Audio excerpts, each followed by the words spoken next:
Glória a Deus. Ao Senhor Jesus a honra, a Ele a glória, dele o louvor para todos sempre. Felizes estamos e gratos a Deus pela oportunidade de estarmos diante de sua presença em mais um culto. Você aí na sua casa, uma equipe muito animada, muito alegre, muito inspirada por Deus aqui deste lado. E juntos assim nós vamos prosseguindo debaixo da bênção de Deus, crendo que Ele tem um propósito em todas as coisas. Vamos começar lendo na primeira carta de Pedro, no capítulo 4, os versículos 2 a 4. Vamos lá? O texto diz assim: para que no tempo que vos resta na carne, a palavra carne aqui está se referindo ao corpo, à matéria do ser humano. No tempo em que vos resta neste corpo, não vivais mais segundo as concupiscências dos homens, mas segundo a vontade de Deus. Porque nos basta que no tempo passado da vida fizéssemos a vontade dos gentios, andando em dissoluções, concupiscências, embriaguez, glutonarias, bebedices e abomináveis idolatrias. E eles acham estranho não correrdes com eles no mesmo desenfreamento de dissolução, blasfemando de vós. Agora vá para o versículo 7, por favor, olhe para a sua Bíblia. O versículo 7 diz assim: e já está próximo o fim de todas as coisas. Portanto, sede sóbrios e vigiai em oração. Versículo 10. Cada um administre aos outros o dom como recebeu, como bons mordomos da multiforme graça de Deus. Se alguém fala, se alguém anuncia, se alguém prega, se alguém ensina, fale segundo as palavras de Deus. Se alguém administrar, administre segundo o poder que Deus dá, para que em tudo Deus seja glorificado por Jesus Cristo, a quem pertence a glória e o poder para todos sempre. Amados, não estranheis a ardente prova que vem sobre vós para vos tentar, como se coisa estranha vos acontecesse. Agora vá para o versículo 17 para a gente caminhar para o encerramento da leitura necessária. Porque já é tempo que comece o julgamento pela casa de Deus. Se primeiro começa por nós, qual será o fim daqueles que são desobedientes ao evangelho de Deus? E se o justo apenas se salva, onde vai comparecer o ímpio e o pecador? Portanto, também os que padecem segundo a vontade de Deus, encomende-lhe as suas almas como ao fiel Criador, fazendo o bem. Você pode dizer amém? Queridos, eu gostaria da sua atenção, sua plena atenção para este momento, para o contexto em que vivemos, a fim de nos utilizarmos desse texto, buscarmos que o Espírito Santo nos ajude a compreendê-lo, a interpretá-lo e, sobretudo, trazer ele para os dias de hoje.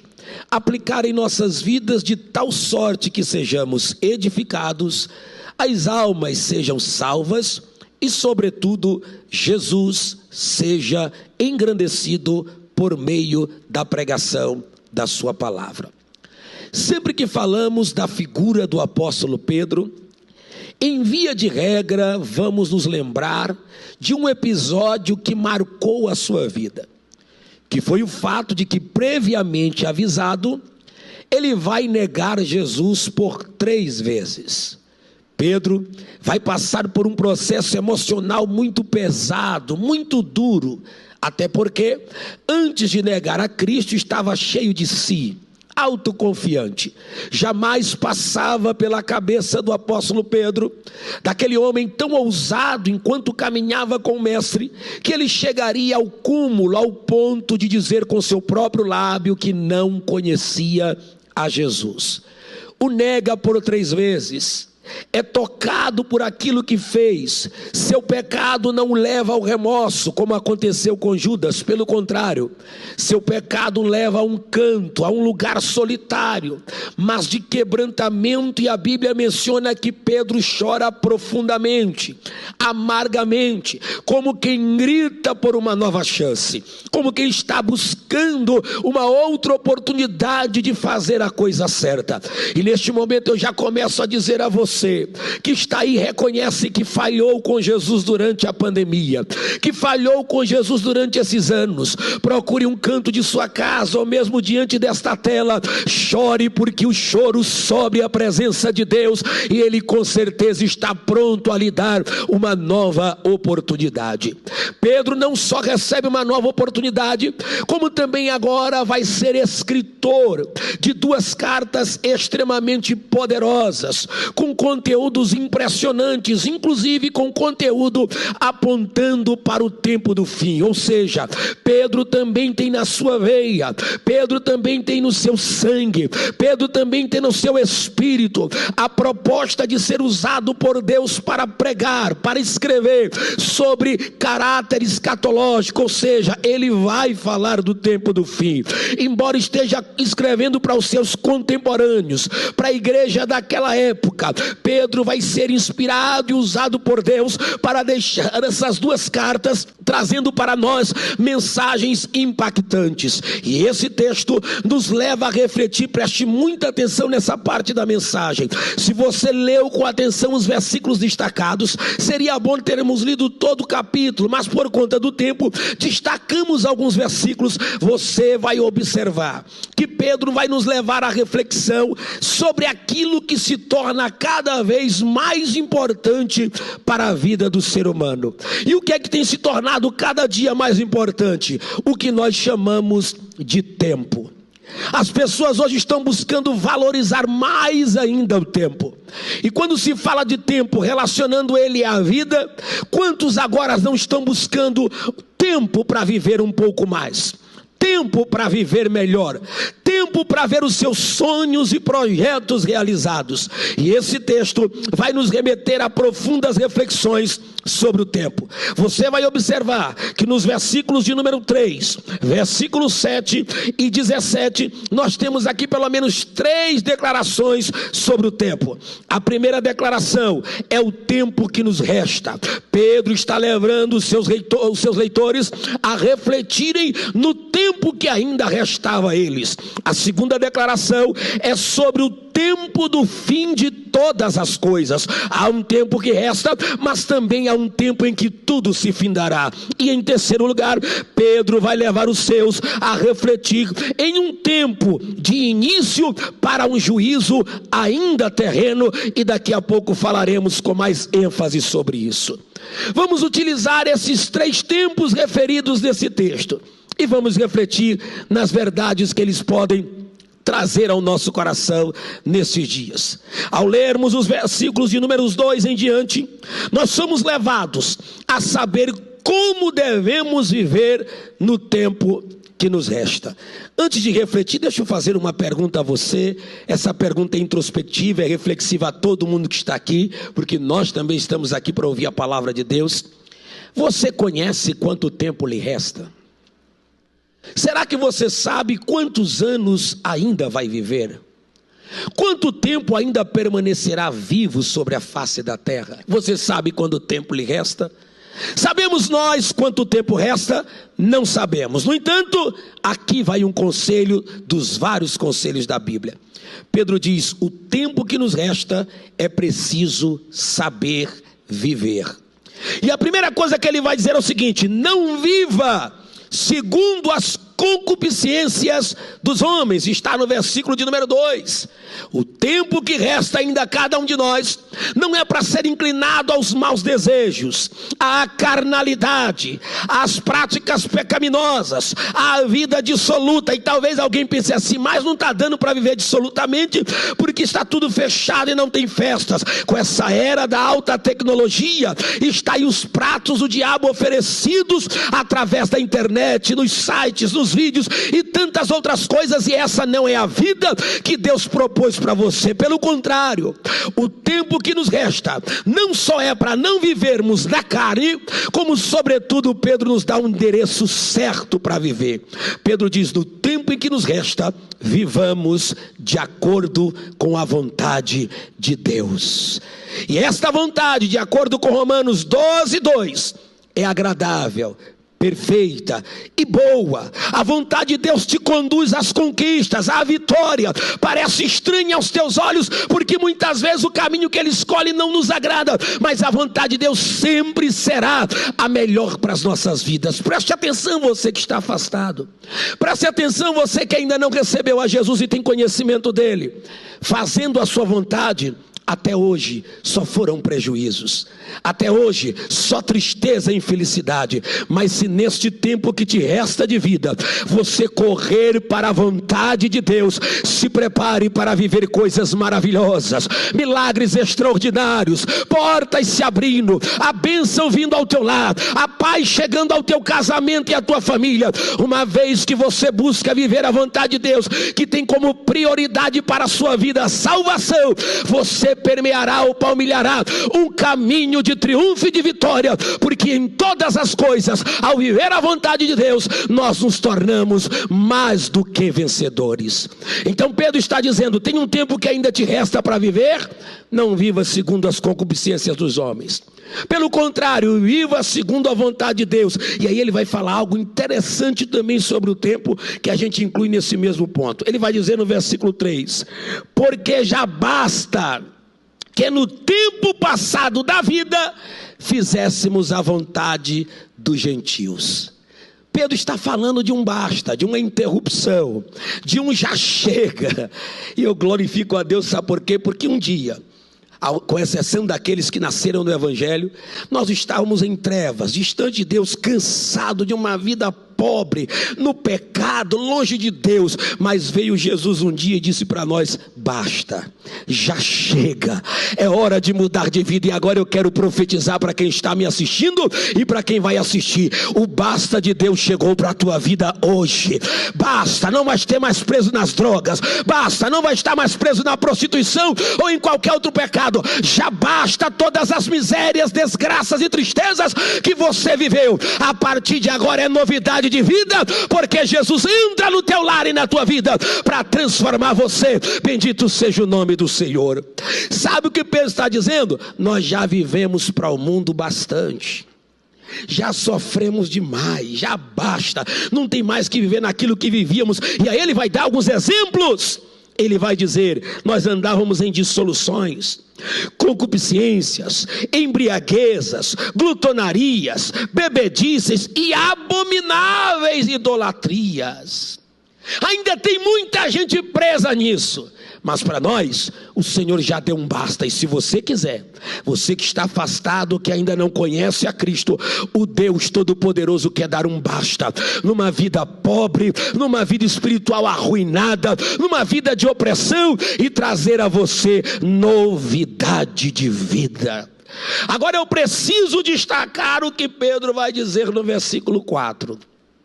Porque uma vez que você sai da vida de trevas e começa a caminhar na luz, que você começa a procurar viver os planos de Deus, há um preço a ser pago.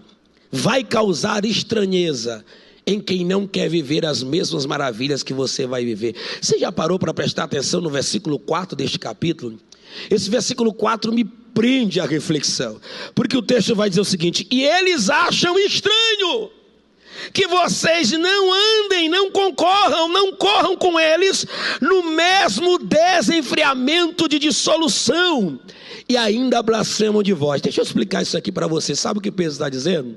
Ao começar a caminhar com Deus, ao começar a ser crente, inclusive eu sempre gosto de um saudosismo quando falo sobre isso, e é um saudosismo reflexivo, é que eu ainda peguei o tempo, pastor Renato, pastor Elcio, demais obreiros que estão aqui, músicos, eu ainda peguei um tempo em que quando as pessoas diziam assim: eu sou crente, ele perdia todos os amigos que ele tinha, ninguém queria amizade com ele. Teve gente que foi colocado para fora de casa, porque disse: eu sou crente, porque o pai disse: ou você renuncia ao protestantismo, à igreja, ou sai de casa. Mas no tempo presente não. As pessoas dizem assim: eu sou crente. Os outros não fazem a mínima por causa do cristianismo que eles estão professando, que não trouxe mudança nem modificação. Mas uma vez que você entra para o evangelho, que você entrega de fato a sua vida para Jesus, para viver uma vida diferente, longe de tudo que não presta, aí as pessoas vão achar estranho. E Pedro está dizendo: olha, quem não anda como eles andam, para eles é estranho. Você já teve a impressão de estar vivendo um tempo em que o certo é errado e o errado é o certo? Quantas vezes, eu não sei se já aconteceu com você, nós estamos dirigindo nas ruas de Campinas, de repente tem um semáforo na nossa frente, né? E você, por respeito ao trânsito, para ali porque o sinal está vermelho. Só que enquanto você está parado, passa 1, 2, 3, 4, e de repente, em um tom humorístico, brincando, você diz assim: mas vem cá, será que é só eu que estou errado? Mais uma alma para Jesus, vai glória a Deus aí.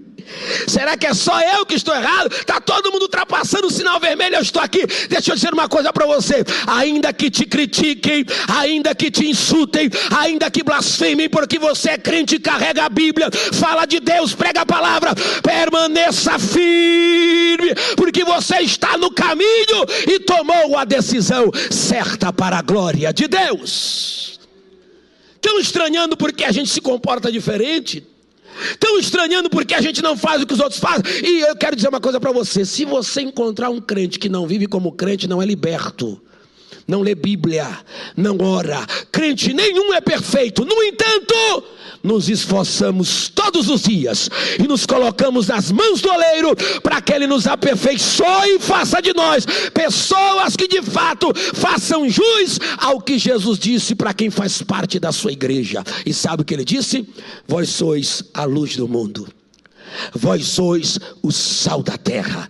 Tudo isso é para fazer a diferença. E eu quero declarar que em um tempo tão terrível como esse, a igreja vai continuar fazendo a diferença e se comportando diferente. Não se entregue à prostituição, não se entregue à pornografia, não se entregue às drogas, porque a igreja está fechada. Se entregue ao Todo-Poderoso e deixa Ele fazer da tua vida luz no meio das trevas e levantar você nesta última hora para influenciar muitas vidas para a glória do seu santo nome. Bendito seja o nome do Senhor. Unção maravilhosa nessa noite, nesta casa e aí na sua casa também. Então a primeira coisa que a gente vai aprender sobre o tempo, sabe qual é? Saber como viver no tempo que ainda nos resta. Amém?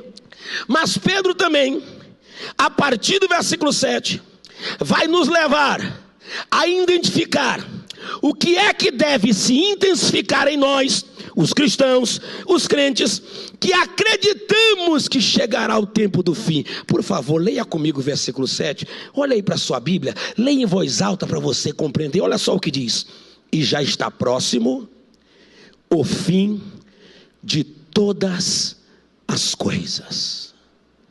Muita gente não acredita num fim. Muita gente acredita em reencarnação. Muita gente não acredita na eternidade por vir, que depois desta vida temos uma outra.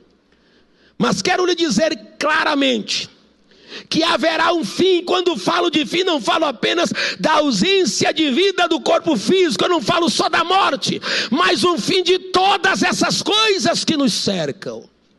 E este fim, de acordo com Pedro, que está falando inspirado e de forma profética, ele está próximo. E talvez você diga: mas pastor, pregador, Pedro escreveu isso há muito tempo, como é que ele disse que o fim está próximo, esse fim não chegou? Porque Pedro não está olhando com os seus olhos. Pedro não está calculando com a sua vida terrena.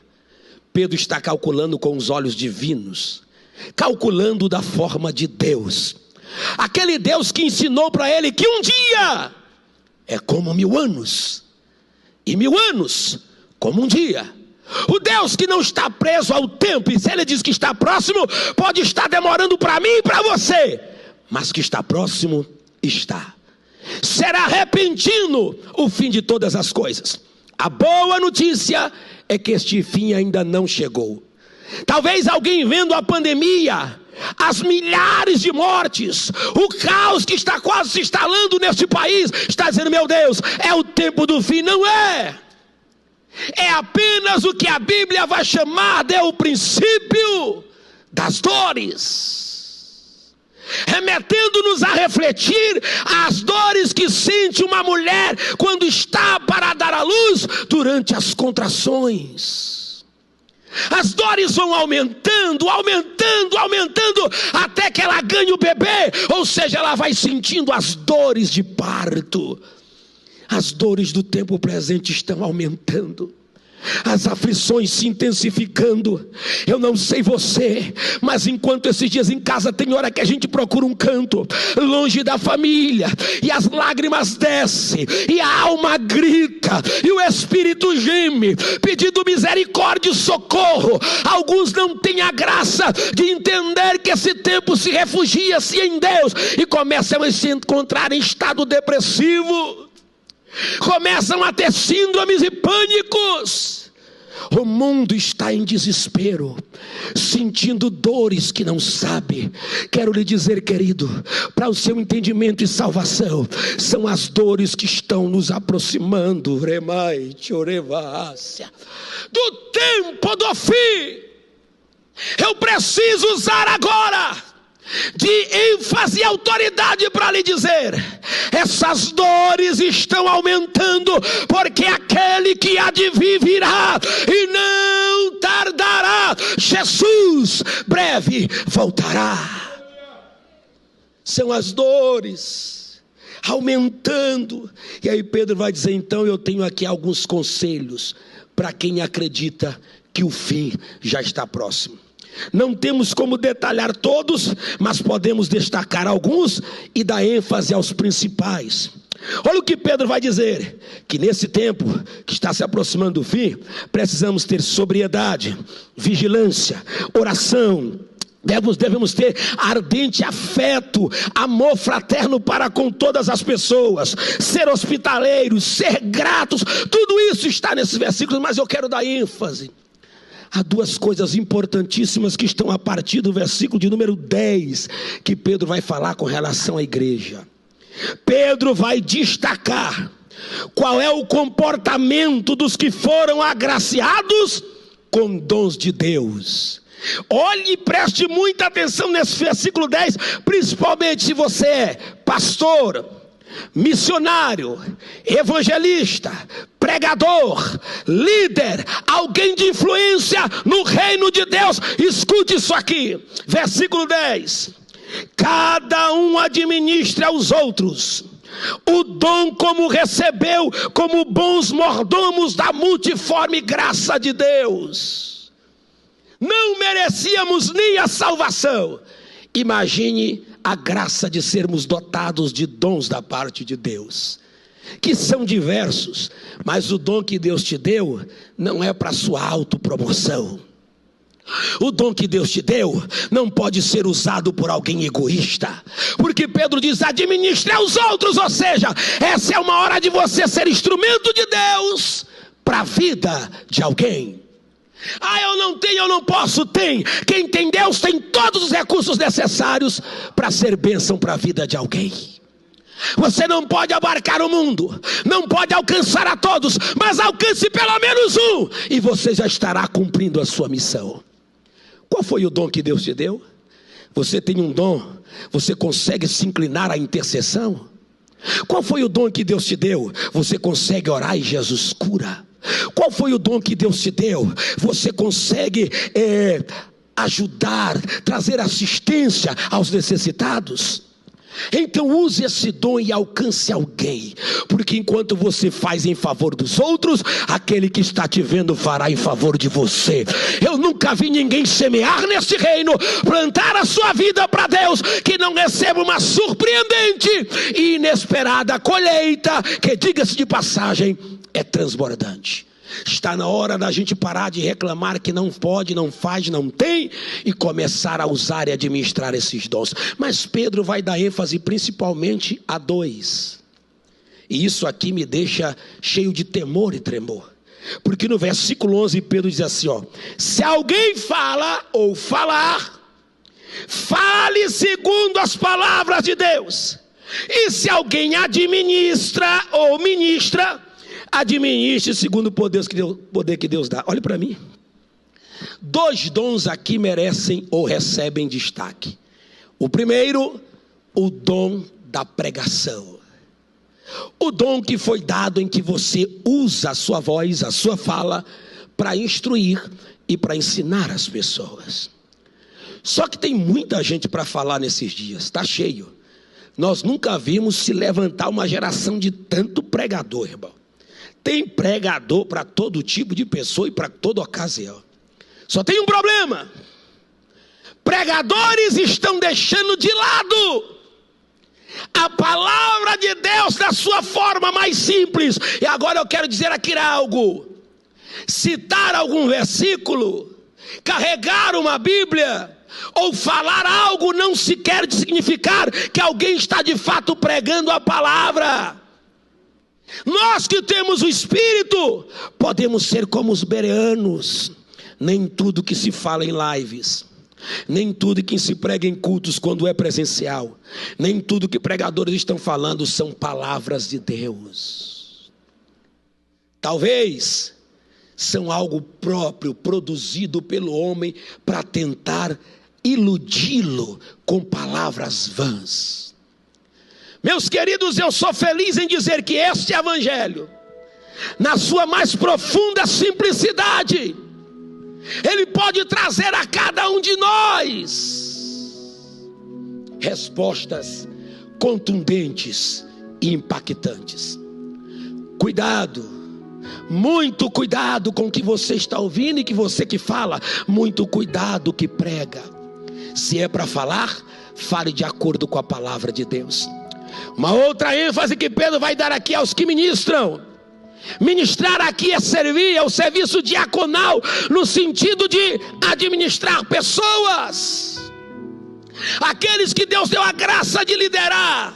E Deus diz: lidere segundo o poder que eu concedo, segundo o poder que eu lhe proporciono. Eu quero dizer algo a você. Neste momento é isso que nós precisamos para continuar fazendo a obra de Deus. O poder que só Deus pode nos conceder, o poder que desce do alto, o poder que vem por meio do Espírito, o poder que envolve este ambiente virtual e que alcança a tua casa. Bendito seja o nome do Senhor.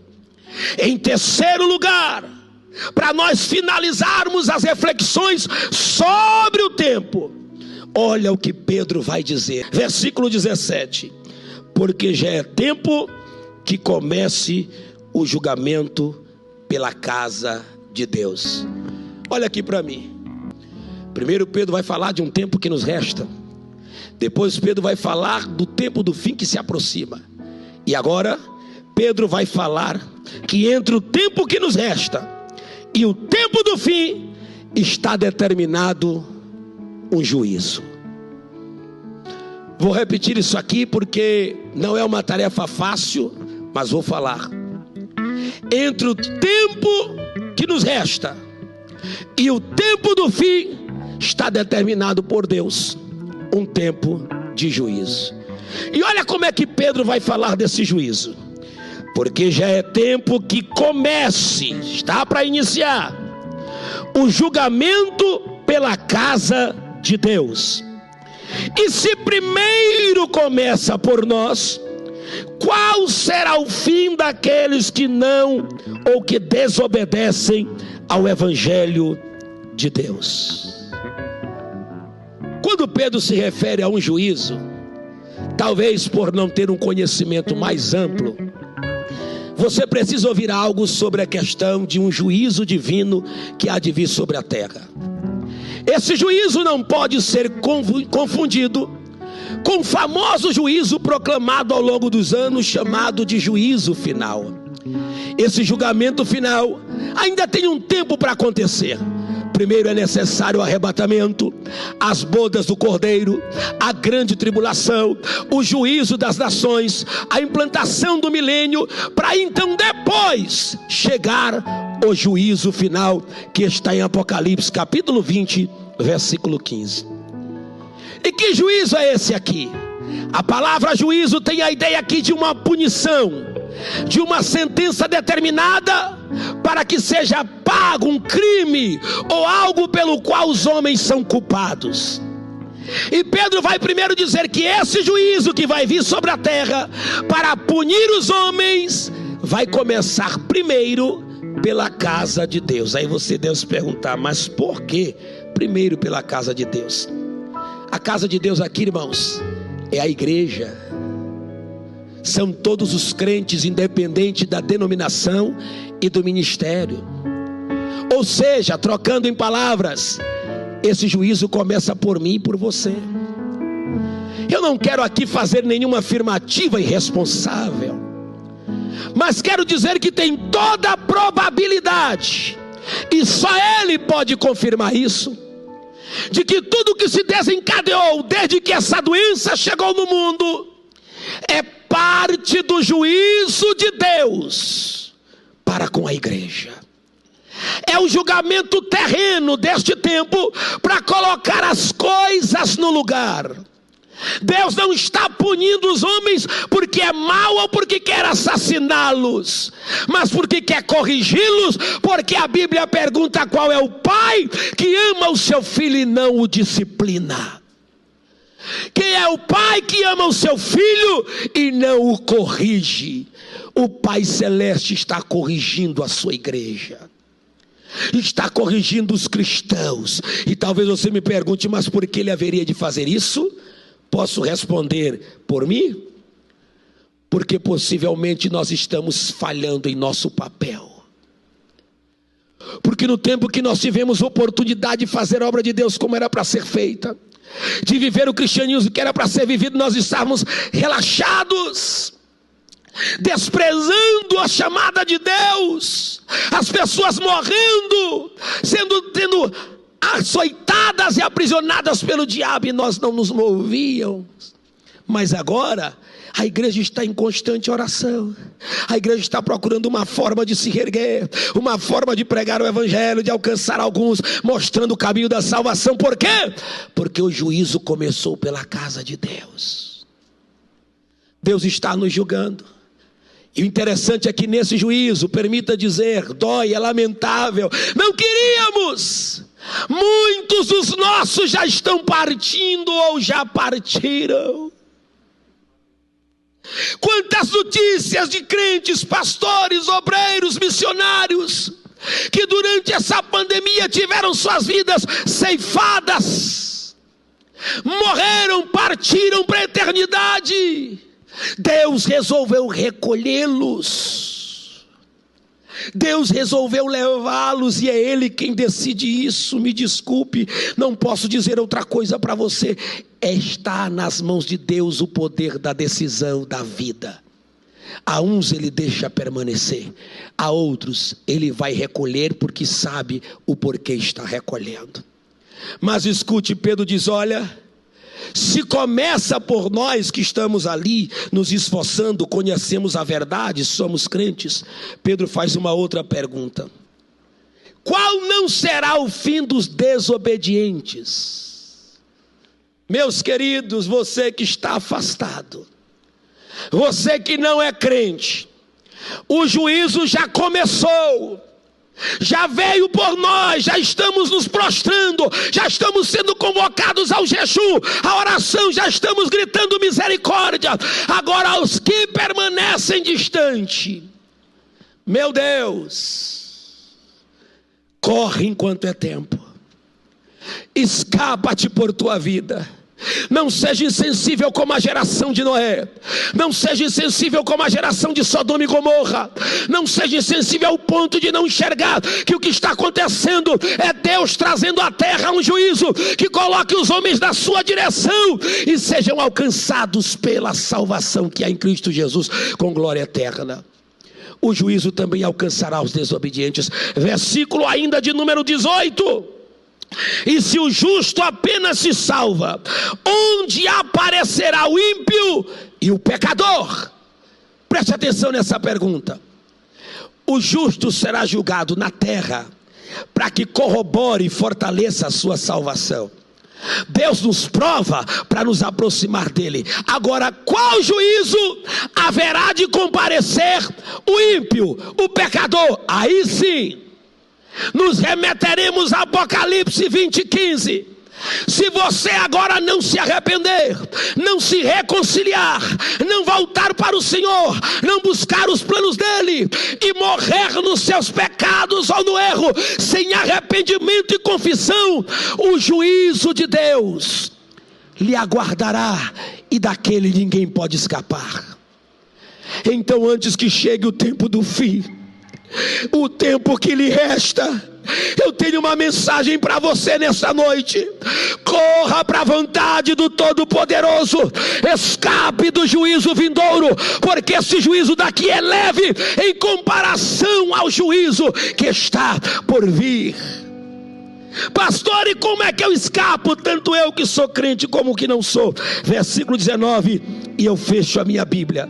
Portanto, também os que padecem segundo a vontade de Deus, encomende-lhe as suas almas, como ao fiel Criador, fazendo o bem. Olha aqui para mim. Pedro vai encerrar esse texto que leva-nos a pensar no tempo, dizendo o seguinte: que nós que temos consciência de tudo isso, que entendemos a verdade de Deus a nós anunciadas, precisamos encomendar. Encomendar aqui significa entregar aos cuidados, confiar a Ele. Meu irmão, minha irmã, me diga, a quem entregarmos nossas vidas em um tempo tão terrível como esse? Em quem confiarmos? De quem esperarmos? Não vou mencionar nomes, mas você sabe. Todos estes que agora estão no cenário brasileiro, trazendo suas opiniões, com seus planos e projetos malignos. Ai de nós se as nossas vidas estiverem nas mãos deles, porque vai dar nisso. Gente trancada dentro de casa, gente sendo presa injustamente, coisas sendo tiradas do lugar, roubo, corrupção e aumento da pobreza. Agora, se entregarmos ao fiel Criador, ao Deus Todo-Poderoso, ao Rei dos Reis e Senhor dos Senhores, se a Ele nós entregarmos, pode ter certeza que uma vez confiando a nossa vida a Ele, cumpre-se-á Salmo 37, versículo 4.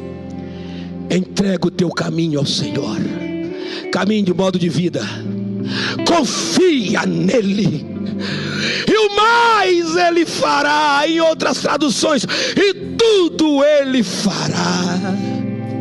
Provérbios 3, capítulo 5. Confia no Senhor de todo o teu coração, e não te estribes em teu próprio entendimento. Reconhece-o em todos os teus caminhos, e Ele endireitará a tua vereda. Descansa no Senhor e espera nele. Descansa, pois, no Senhor. Vamos nesses dias encomendar, entregar, depositar as nossas vidas na presença dele. E como é que a gente faz? Entrega e descuida, Deus. Direciona, Deus. Guarda como tu queres. Faz de mim o que bem te aprouver. Faz de mim o que tu queres. Se a minha vida te glorifica, amém. Se a minha morte te glorifica, amém. Se a minha saúde te glorifica, amém. Se na doença eu te glorifico, amém. Se na prosperidade eu te glorifico, amém. Se na escassez eu te glorifico. O importante é entregar a minha vida ao Senhor. Você pregava, você cantava, você ganhou almas, descuidou, caiu, desviou, está preso.